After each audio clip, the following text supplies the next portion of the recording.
So in terms of our contribution to NATO, we'll be on Quick Reaction Alert, or QRA. We'll have our fighters, as you see the one behind me, the FGR-4, primed and ready with our crews, our engineers and our technicians to launch that aircraft.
So an aircraft scramble can be triggered by a number of events. Defend NATO's airspace.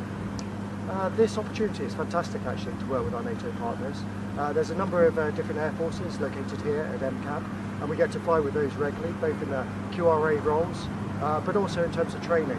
And you know, I've got nations here, we've got opportunity with ground forces, air forces, and in particular, you know, those nations coming together.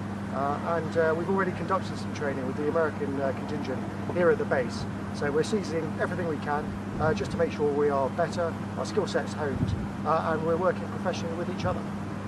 Overall, the enhanced air policing makes NATO safer through multiple means. We're getting the chance to train and integrate closely with our NATO allies. We're airborne and we're securing the borders and just making sure that we have a presence across the entire eastern flank for NATO. The forward presence is important to show that we're here in solidarity, visibly and physically, with our Romanian partners. It allows us to get airborne and provide better protection and support for the NATO borders. And it's excellent training to work with all of the allied partners in different airframes and different mission jets. Typically it might be an aircraft not complying with the rules of the air, the flight plan hasn't been filed, it's not squawking or identifying itself correctly, or maybe it's not communicating through the radios, etc. So anything like that where we don't understand what the aircraft is could initiate a scramble. That decision will get made by NATO and we'll launch to intercept as directed. So during an air interception we'll get our tasking from NATO. The team here will get airborne, they'll identify the aircraft that is either unidentified or not complying, and they'll get up close and start to work out what's going on. They'll try and speak to it, they'll try and communicate it, identify what it is, and then feed that information back so that further decisions can get made.